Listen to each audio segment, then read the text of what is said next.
Hello. Hello गुरु जी, प्रणाम। प्रणाम प्रणाम प्रणाम प्रणाम। आपका प्रणाम स्वीकार है, आपको प्रणाम। बोलिए बोलिए। गुरु जी, आप कैसे हैं? बस बहुत आनंद में हूँ। आप कैसे हो? बस परम पिता परमात्मा के आशीर्वाद है, आपका आशीर्वाद है। और क्या चाहिए? हम्म, बस बस वही परम शक्ति की आशीर्वाद चाहिए, आपका आशीर्वाद चाहिए। और इस दुनिया में क्या है गुरु जी, और कुछ नहीं है। बराबर है मैं आपका सत्संग सुन रहा था आज, बस ये बैग आया हमारे मन में कि आप गुरु जी चलो बात कर लेते हैं, तुरंत लगा दिए। अच्छा अच्छा। हमारा भाग भी ऐसा था कि आप उठा भी लिए फोन। बोलिए बोलिए। अभी गुरु जी, अभी तो कुछ नहीं बोलने का, बस आपका आशीर्वाद चाहिए। बस क्या यही बोलूं मैं? चाहिए, शुभ आशीर्वाद। शुभ और आशीर्वाद। क्या बोलूं, कुछ है ही नहीं बोलने का। क्या बोलूं मैं? यही होना चाहिए, यही होना चाहिए। कुछ बोलने है को ही तो नहीं। मैं सोचता हूँ कि कुछ बोलूं तो कुछ बोलने का आता ही भी नहीं है जुबान पे। कुछ बोलूं, क्या बोलूं मैं? संशय नहीं है तो बोलना भी कहाँ होता है।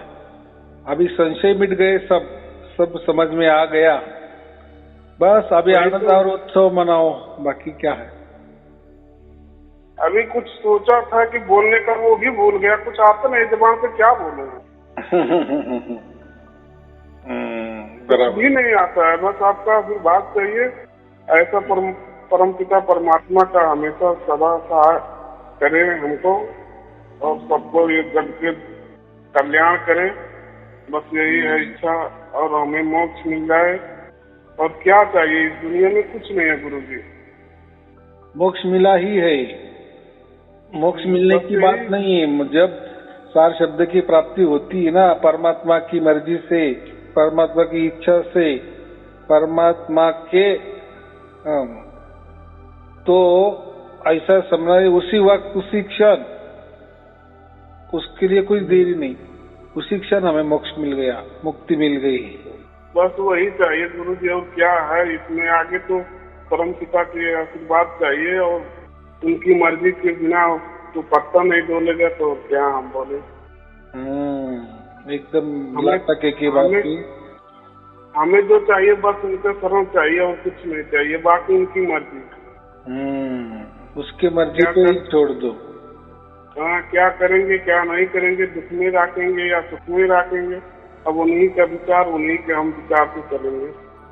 हाँ, इसको समर्पण बोलते हैं। ये असली समर्पण हो गया। तू कैसे भी रख, लेकिन लोग क्या करते हैं, अट शर्त रखते हैं, शर्त लगते हैं कि अगर तू इतना बड़ा परमात्मा है तो मुझे सुखी सुखी सुखी रखना, मुझे दुख हुआ तो फिर तू परमात्मा नहीं। बराबर कि नहीं? ऐसा थोड़ी होता है क्या? नहीं, ऐसा नहीं गुरु जी। मैं एक बात परतिया लिया हूँ हाँ हाँ। कि आपकी ये जो सत्संग है, इसमें कुछ न कुछ तो है। हम कभी कभी ऐसा करता हूँ, कभी कभी हमारे शरीर में कुछ अशांति होता है तो सुनने लगता हूँ। जैसे मेडिसिन काम करता है, वैसे एकदम सेम टू सेम मेडिसिन के जैसा आपका सत्संग ये करता है। हम इतना अनुभव हमको आ गया परम पिता के आशीर्वाद से और आपके आशीर्वाद से, कि जैसे आपके कुछ ना कुछ तो है, आपके ये वाणी में कुछ ना कुछ तो है। चाहे कोई समझे या ना समझे, लेकिन मुझे अनुभव हो गया है, कुछ ना कुछ तो है। हाँ, ऐसा है। आपने लाख टके की बात की। तो ये वाणी पवित्र क्यों होती है?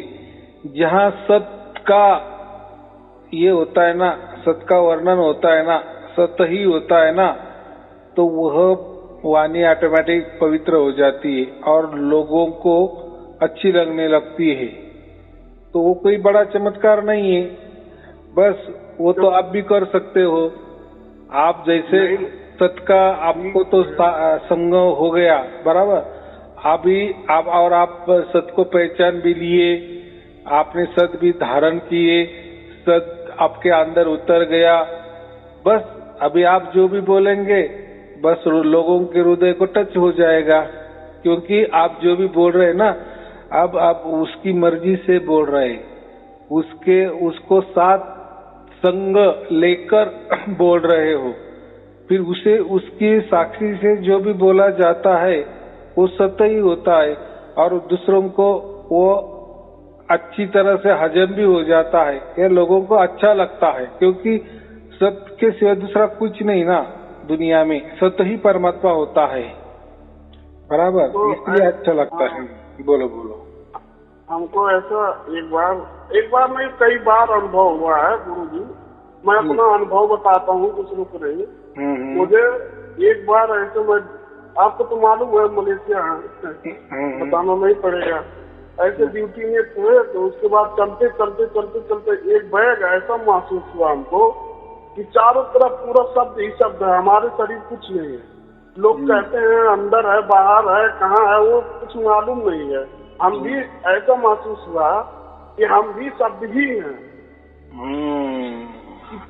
अब मालूम है परमात्मा की दया। अब हम तो उतना अनुभव लगाए कि मतलब यही जहाँ तक है, जहाँ लास्ट स्टेट यही है।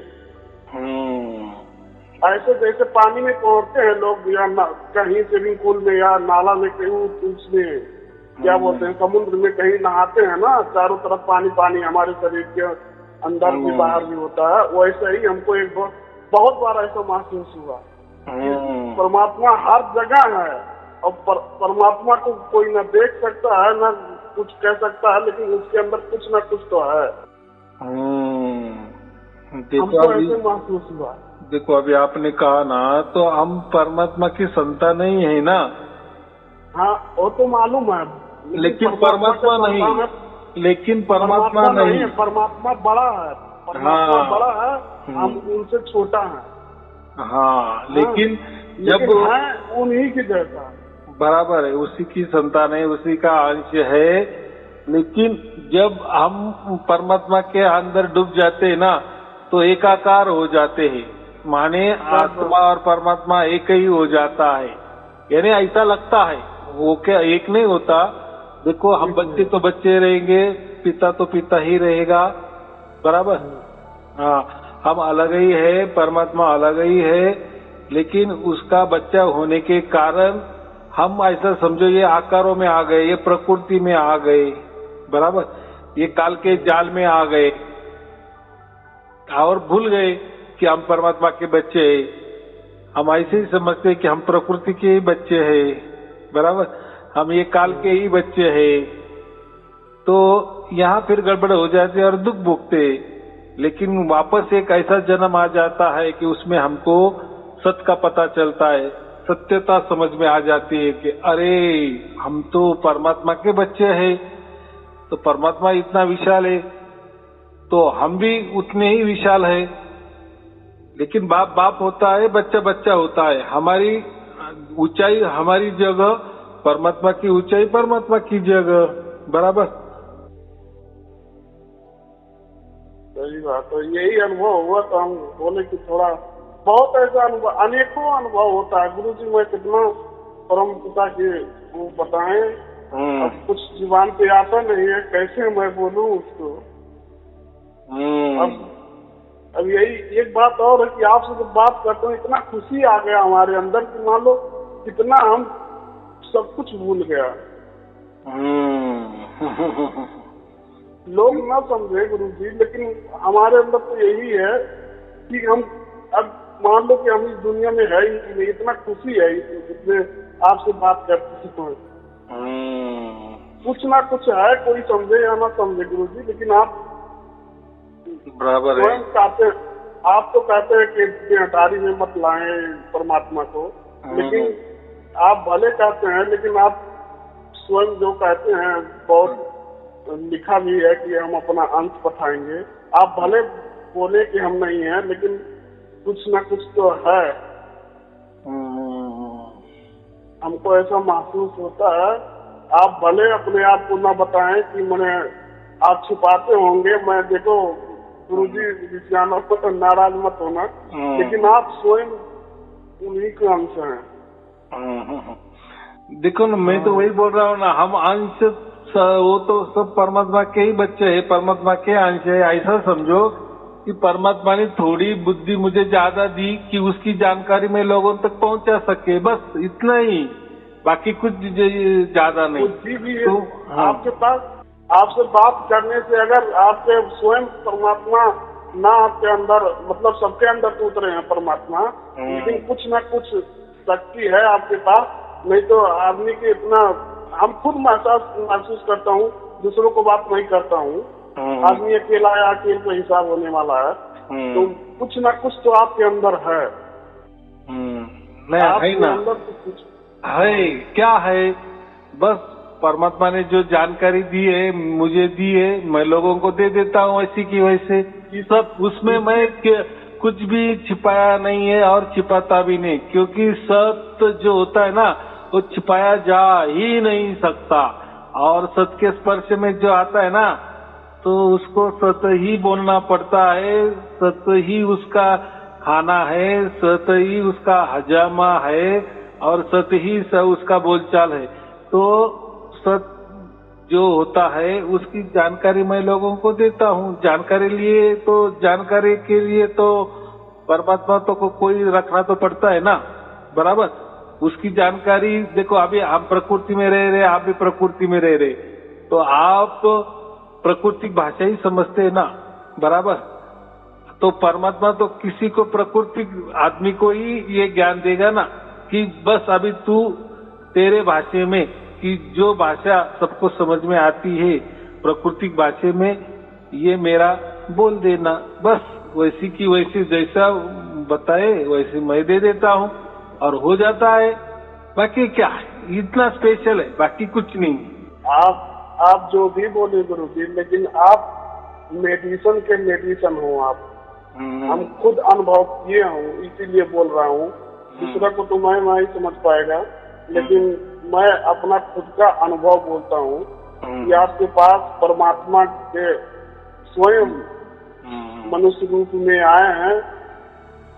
जैसे कबीर जी आए थे, वैसे ही मान लो, हर मास तो हम बोलना गलत होगा, लेकिन मुझे तो महसूस ऐसा ही होता है कि आपकी वाणी में मेडिसिन से कैसा भी दर्द रहे अगर शरीर में, अगर सुनने लगे तो तुरंत ठीक हो जाता है। मैं खुद महसूस किया हूँ, अपना महसूस, अपना मैं अनुभव बता रहा हूँ, दूसरा का नहीं। बराबर है, वैसा आपको लग रहा है, लेकिन वो ऐसा होता है कि परमात्मा कभी भी मनुष्य रूप में नहीं आते। तो मनुष्य रूप में नहीं आते, लेकिन वो उनका परिचय जो है ना उनको ही बताते हैं।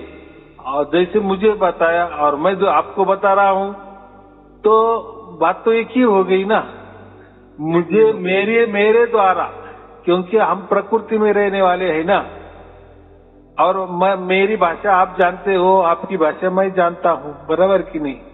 तो इसीलिए परमात्मा की जानकारी तो इसी भाषा में दी जा सकती है, और यही भाषा लोगों को समझ में आती है। प्राकृतिक भाषा प्राकृतिक लोगों को समझ में आती है, इसीलिए प्राकृतिक का आदमी वो चुनते हैं, ऐसा समझो, और उसके द्वारा वो उनका कार्य करते हैं। लेकिन स्वयं में कभी भी परमात्मा मनुष्य रूप देह धारण नहीं करता। हाँ, मनुष्य को वो उसकी पावर देता है थोड़ी ज्यादा, मैंने क्या कहा, थोड़ा एडवांस उसको बनाता है, बाकी कुछ नहीं। उसका काम करने, देखो परमात्मा के लीला परमात्मा जाने, बराबर कि नहीं। वो कुछ भी कर सकता है, हम नहीं कुछ कर सकते, क्योंकि परमात्मा सर्वव्यापी है ना। तो सर्वव्यापी यानी वो हर गट में है, हर कण में है, सभी जगह है। सर्वव्यापी का मैं वही मतलब होता है। तो वैसे आपके भी अंदर है, मेरे भी अंदर है, मेरे आजू बाजू है, आपके भी आजू बाजू है, लेकिन थोड़ी वो शक्ति ज्यादा देता है किसी बच्चों को, फिर उसी शक्ति का उपयोग मैं करता हूँ और परमात्मा की बातें मैं बताता हूँ, बस इतना ही। लेकिन परमात्मा कभी मनुष्य देह रूप धारण नहीं करता, बस इतना ही करता है कि वो आपका अपना प्रतिनिधि, थोड़ा विशेष बच्चा, कि इसके द्वारा ये लोगों को मेरी जानकारी दे, बस बाकी कुछ नहीं होता, बराबर। तो जैसे आप खाते हो वैसा मैं भी खाता हूँ, जो आप करते हो सब मैं भी वैसे के वैसे करता हूँ। बस थोड़ा ज्यादा मुझे भगवान ने भरोसा रखकर, विश्वास रखकर मुझे दे दिए, और मैं जैसे भी दिए वैसे की वैसे लोगों को दे रहा हूँ। कुछ छुपाने की बात नहीं है। अगर कोई छुपाना होता तो मैं लोगों को बुलाता, आ जाओ मेरे पास, या मुझे बुला लो, बराबर कि नहीं? या ये फोन पर बोलने वाली बात नहीं होती। तो परमात्मा जो होता है वो कोई मंत्र वाली बात ही नहीं होती ना। कोई मंत्र होता तो बात अलग है, मैं आपको बुला लेता या गुपचुप आपको फोन पर बोल देता, कोई मेल कर देता कि ये मंत्र पकड़ो, आपको परमात्मा मिल जाएगा, इसी मंत्र में परमात्मा है। कोई विधि होती, विधान होता, कोई ध्यान टिकाने की बात होती, कोई ज्ञान होता, कोई जानकारी होती, कोई माहिती होती, तो मैं आपको बोल देता। लेकिन उसकी कोई जानकारी नहीं होती, कुछ नहीं होता, कुछ नहीं होता। और वो भी जो जानकारी देता है वो जैसे कि जैसे देते वैसे वैसे मैं बोल देता हूँ। अभी आज मैं क्या बोला, कल क्या बोला, मैं भी भूल जाता हूँ, बराबर। वो उसी क्षण में, क्योंकि उसका जो लगा होता है ना, उसका जो स्रोत होता है ना, वो हमेशा के लिए रहता है। अगर उसका काम उसको करवा लेना है तो किसी की वो चुन लेता है और उसके द्वारा वो लोगों को बताता है, बराबर। लेकिन ये कभी मन से निकाल दो कि स्वयं परमात्मा कभी मनुष्य रूप में नहीं आते। हाँ, मनुष्य के द्वारा वो उनका काम करवा लेते हैं, बस इतना हो सकता है, जैसे मैं कर रहा हूँ। बाकी उसमें कुछ ज्यादा फर्क नहीं। आपको आपके देखो, आप भी परमात्मा के बच्चे हो, मैं भी परमात्मा का बच्चा हूँ, बस, बराबर। और ये देखो, काम तो कोई ना कोई करना पड़ेगा ना, किसी को तो भी करना पड़ेगा ना, तभी ये समझ में आ जाएगा ना, बराबर। नहीं तो फिर आपको कैसे समझ में आता? अभी ये इतने लाखों करोड़ों लोग बन गए जिनको सार्थक की प्राप्ति हो गई, तो ये नहीं समझता ना। तो ये प्रवचन में आए और ये प्रवचन से लोगों को समझ रहा है, बराबर कि नहीं? बराबर। अरे हम लोग गुरुजी इतना महान गुरु थे लोग, परमात्मा तो हमारे अंग संकीर्ण था। अब मालूम चला कि परमात्मा तो हर जगह है, जहाँ देखो तो है, नजर जिधर घुमाओ उधर परमात्मा ही परमात्मा है। लेकिन इतना नहीं मालूम था हम लोग का कि परमात्मा स्वयं पानी की तरह है। जैसे पानी एक बार आता है पूरा तरह भर जाता है, वैसे पूरा परमात्मा तो पूरा आसमान से लेके पृथ्वी और कहाँ कहाँ तक नहीं है, पूरा जगह परमात्मा ही परमात्मा नजर में दिखता है। उसको आजू बाजू परमात्मा बोलते। ये समझो, ये अनंत ब्रह्मांड परमात्मा के पेट में है, बराबर, पेट में है। हाँ, तो हम भी किसी ब्रह्मांड में रहते हैं ना, तो हम भी उसके अंदर ही है ना, परमात्मा के पेट में ही है ना। यानी हमारे आजू बाजू सब परमात्मा परमात्मा ही है। जैसे पहले इतना समझ में नहीं आता था गुरुजी, लेकिन आपसे जब से मतलब कांटेक्ट हुआ, मतलब कुछ भी समझे आप, वो आप गुरुजी बोले जब से, केला तो नहीं कहेंगे, केला बनाते नहीं है। नहीं, बराबर। तो मतलब जब से आपका मन जुड़ाव हुआ है तब से ये समझ में आया। देखो, अभी एक मैं बात बताता हूँ, कबीर साहब का तो ये सब कुछ मैं दे रहा हूँ, ये तो आपको भी मालूम है, बराबर। लेकिन मेरा कोई कबीर पंथ नहीं है, बराबर। वो तो कबीर जी का सार शब्द है, कबीर जी का जो सार शब्द है उन्होंने जैसा बताया। तो देखो, कबीर साहब जो भी दोहे लिखते थे ना, बाद में क्या कहते थे, कहत कबीर सुनो भाई साधो, उसको सुनो तब साधो। हाँ, तो उन्होंने क्या कहा उसमें, भाई कहा सबको, क्या कहा, भाई। कहत कबीर, कबीर कह रहा है, बोल रहा है कि सुनो भाई साधो। कहत कबीर सुनो भाई, भाई क्यों कहा? सब भाई है ना, जो परमात्मा का बच्चा है सब भाई है। हाँ, ये लोगों के दिमाग में नहीं आता कि स्वयं कबीर साहब सब मनुष्यों को भाई भाई बता रहे हैं। यानी सब हम क्या है, परमात्मा के बच्चे हो गए ना। हाँ, अगर हमारे 4 बच्चे हैं तो वो जो 4 बच्चे एकमेक के भाई हो गए ना, एक दूसरे के भाई हो गए ना। कितनी सहज बात है। यानी हम अगर भाई है तो हमारा बाप निश्चित कोई तो भी है। तो ये कबीर साहब भी बोलते हैं ना। और क्या कहे, सुनो भाई साधो, सुनो, बस सुनो। यानी वो जो सार शब्द है ना, वो सुनो, बराबर। अभी यहाँ सुनो के 2 अर्थ होते। एक सुनो कान से भी सुना जा सकता है और एक दिल से भी सुना जा सकता है, चित्त से सुनाई जा सकता है, सुरती से सुना जा सकता है, आत्मा से सुना जा सकता है, बराबर। लेकिन ये जो कहत कबीर सुनो, सुनो जो कहा है कि सुनो, सुन लो मेरे भाइयों, मैं कह रहा हूं कि सुनो और साध लो। साधो माने साध लो, आपके जीवन में उतार लो, बराबर। हाँ, और साधो का मतलब साधु भी होता है, कोई लोग बोलते साधु भी होता है, लेकिन साधो माने साध लो, समझ लो, आपका उद्धार कर लो जीवन का। तो कहत कबीर सुनो भाई साधो। तो जो आपने बोला ना कि हम सब भाई भाई है, यहाँ कोई गुरु नहीं, कोई शिष्य नहीं। आए के समझ में?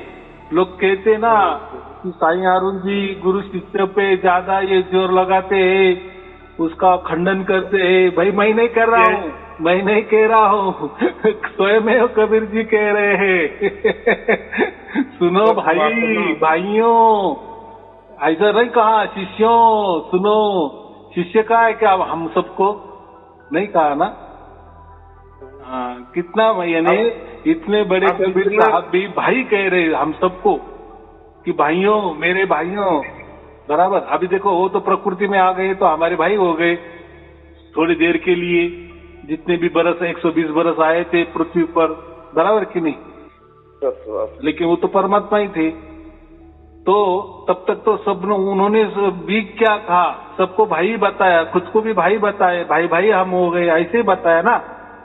कितनी सहज बात है। तो जो भी रहते हैं, हाँ, जितना प्राणी है सब भाई भाई तो है गुरु जी। हाँ, मनुष्य की बात कर रहा हूं मैं, बाकी नहीं। तो ये देखो, ये मनुष्य को लिए ही कहा गया है कि सुनो, सुनते जाओ।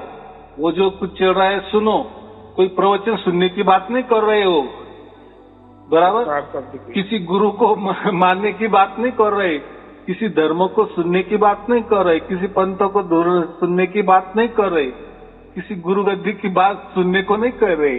बस सुनो के कह रहा हूं कबीर की, बस सुनो और साध लो। भाइयों, सुनो और साध्य करो। आपका जीवन का उद्देश्य साध्य कर लो। बस कितनी सहज बात है। ये तो गुरुगम में होता है। उतना तो बुद्धि उतना बड़ा बुद्धि नहीं था ना। बुद्धि महान नहीं है। देखो, उनको कोई समझता ही नहीं है। वो तो साथिया तो बोलते हैं, उसका औरत भी बोलते हैं, लेकिन जो समझना है वो नहीं समझते। ऐसा समझो कि जो सोने वाला है ना, अगर वो उसने कुछ नाटक कर रहा है सोने का, तो जो सोने का नाटक कर रहा है तो उसको आप कितना जगाने की कोशिश करो तो वो जग जाएगा क्या? नहीं ना। नहीं, क्योंकि वो तो जगा हुआ है, लेकिन नाटक किया है उसने सोने का ना। तो ऐसे ही लोग है कि सब उनको एक तो अर्थ उसका एक होता है, उनको कुछ मालूम नहीं है, बराबर। मालूम है अगर ये बताने गए, अगर कोई गुरु बताने लगा कि भाई हम सब भाई भाई है, ऐसे कबीर साहब ने कहा, तो फिर उनका धंधा बैठ जाएगा। फिर उनको गुरु कौन कहेगा और सुनने वाले को शिष्य कौन कहेगा? तो उनकी गुरु गद्दी चलाने के लिए, खुद को गुरु समझने के लिए, खुद को परमात्मा घोषित करने के लिए, खुद को गुरु घोषित करने के लिए ये इसका अर्थ नहीं बताएंगे। बराबर। उनको मालूम है सब कुछ कि हम क्या कर रहे हैं, हम भी एक नाटक ही कर रहे हैं, हम सब ढकोसले कर रहे हैं, लोगों को मूर्ख में निकाल रहे हैं, उनको सब मालूम है। नहीं, अगर उनके अंदर सचमुच में सत्य होता ना, सत्य अगर उनके अंदर बैठ जाता या उतरता तो वो ऐसे एड़ेपना नहीं करते, बराबर, जीवों के साथ खिलवाड़ नहीं करते, बराबर कि नहीं? कितनी सीधी बात है। अगर गुरु जी सत्य उतर जाता ना तो ये अपना चाल कितनों भी मनुष्य लगा ले होशियारी, परमात्मा के आगे नहीं चलेगा। उनका कभी न कभी दिमाग उनका शांत हो ही जाता है। जो सत्य नहीं रहता है जिनके पास, वही आडंबर रखते हैं इधर उधर। मैं खुद क्या कहूँ, अब बोलने का जबान पे आता नहीं है। सत्य उतर जाता है ऑटोमेटिक, आदमी का दिमाग तुरंत बदल जाता है। कितना शांत हो जाते हैं, टेंशन फ्री हो जाते हैं, कितना कितना एक आदमी से दूसरा आदमी से कितना प्यार मोहब्बत से बात करने का मन करता है। तो सत्य जिसके पास उतर जाता है, जिसका समझो जीवन ही बदल जाता है, जीवन ही बदल जाता है। बात बराबर कही, लेकिन ये क्या है, अनुभव की बात है ना। अगर अनुभव करना है, जिसको बहस ही करना है, अंडा पहले की मुर्गी पहली, तो उनको क्या अनुभव हो जाएगा? बराबर। ये सब अगर जिसके पास चार शब्द परमात्मा की हो जाता है, गोद में चले जाते हैं, तो उनको खुद मालूम होने लगता है। जैसे कोई मैप होता है, तो देखने के बाद कोई बूझने वाला रहता है, तो मैप देख के तुरंत बूझ जाता है। वैसे ही जब परमात्मा के वो शरण में चला जाता है जो आदमी, सब प्रकट हो जाता है अंदर। जैसे मैप को बूझते हैं आदमी, वैसे नजर से दिखने लगता है, समझना लगता है, अनुभव करना लगता है। अभी देखो आपने दूसरे को बात नहीं करता हूँ गुरुजी, मैं अपना अंदर की अपना खुद का बात करता हूँ और दूसरे का बात नहीं करता हूँ। दूसरे के कैसे मालूम चलेगा? जो हमारे अंदर घटना होएगा हमको वही तो मालूम चलेगा। और इस घटना के साक्षी आप खुद हो ना, तो आपके साथ क्या बीत रही है वो आपको मालूम है ना। और जो आपको बीत रहा है वैसे वैसे आप बोल रहे हैं ना, आप क्यों छुपाएंगे और किसी लिए छुपाएंगे? नहीं, झूठ बोलने से क्या मिलेगा? हाँ, और दूसरी बात, परमात्मा देख रहा है ना। अभी इतने लाखों करोड़ों लोग मुझसे बात करते हैं, तो वो क्यों झूठ बोलेंगे? उनको ऐसा हुआ इसलिए वो बोल रहे हैं कि हमें सार्वभौम प्राप्त हुआ, तो हुआ, बराबर कि नहीं? तो यही मैं अपना अनुभव बताया कि परमात्मा तो दया हो गया, उनका आशीर्वाद हो गया है। ये जो अनुभव होता है सही होता है, प्राकृतिक वाला है कि नहीं, ये सही सत्य होता है। तो कैसा है, इसमें बहुत सारे लोग क्या कहते हैं कि जो लोग ज्यादा मंत्र पे भरोसा रखते हैं ना, तो वो मंत्र से ही सार शब्द की बातें करते हैं, मंत्र ही सार शब्द होता है, बराबर। गुरुजी एक बात बोलूं, ये जुबान पे आते नहीं है परमात्मा, तो कैसे मंत्र में आएगी? खुद ये सोचना पड़ेगा ना, अपने अंदर खुद दिमाग से सोचना पड़ेगा। और न देखने लायक है, ना परमात्मा ना जुबान पे आने वाले हैं, ना उसको अब तक क्या उसको जबान ही नहीं है बोलने का, तो क्या बोलूं मैं? कोई शब्द नहीं है ना। उसको अकह कहा है, अकह कह नहीं सकते, अबोल बोल नहीं सकते, बराबर। उसको कैसे वो पोथी पत्र में और ये मतलब वेद में और क्या क्या कितना है सब, उसमें कैसे आ सकते हैं? मंत्र में, ध्यान में कैसे? वो ध्यान को कोई ध्यान कर सकता है? एकदम 1,00,000% की बात की। परमात्मा ही हमारे ऊपर ध्यान रखेगा, हम क्यों परमात्मा के ऊपर ध्यान रखें? हमको मालूम कि परमात्मा कैसा है, क्या है। ध्यान किसका किया जाता है? समझो आपके सामने कोई बिल्डिंग है, बराबर, तो मैंने आपको कहा कि वो बिल्डिंग पे ध्यान रखो, तो आप क्या करेंगे? बराबर, आप ध्यान रखेंगे ना, क्योंकि आपको दिख रही है। लेकिन यहाँ किसी को परमात्मा मालूम नहीं है और निकले ध्यान करने, मैं परमात्मा का ध्यान कर रहा हूँ। अरे परमात्मा कैसा है तुझे मालूम है क्या? बोले नहीं मालूम, लेकिन गुरु जी ने बताए ये 10वां द्वार है, ये 11वां द्वार है, ये ब्रह्मरंध्र है, इसके ऊपर ध्यान लगाओ, ध्यान टिकाओ। बोलो अभी क्या बताए? गुरुजी कहने का मतलब ये है, जो हमारा शरीर है पूरा ब्रह्मांड है, तो ब्रह्मांड में परमात्मा आएगा नहीं, तो उसको ना ब्रह्मांड से मतलब है, न कुछ से मतलब है, वो जो है तो है। वो तो अंडपिंड ब्रह्मांड के परे है, अंडपिंड ब्रह्मांड के परे। तो हमारी बुद्धि तो ब्रह्मांडी बुद्धि है, हमारी बुद्धि ब्रह्मांड तक चलेगी कि, लेकिन ब्रह्मांड के पार कैसी चलेगी? वहाँ कोई बुद्धि नहीं चलेगी, वहाँ प्रकृति नहीं है, तो बुद्धि तो प्रकृति का है ना। तो वहाँ अगर बुद्धि जा ही नहीं सकती तो क्या फिर आप कल्पना करेंगे, कहाँ लक्ष्य टिकाएंगे? हाँ, ब्रह्मांड में लक्ष्य टिका सकते, ब्रह्मांड में कोई भी वस्तु पर आप लक्ष्य टिका सकते हो, कल्पना से, विचारों से, बराबर। लेकिन परमात्मा तो आपको तो कुछ दिखाई भी नहीं दे रहा है, सुनाई भी नहीं दे रहा है, समझ में भी नहीं आ रहा है, उसका रंग भी नहीं मालूम, रूप भी नहीं मालूम, तो वो निर्गुण निराकार है कि सगुण साकार है, तो क्या फिर आप कल्पना करेंगे, कहाँ लक्ष्य टिकाएंगे? हाँ, ये बात होती है। चलो ठीक है, फिर शुभ आशीर्वाद सत साहेब जी।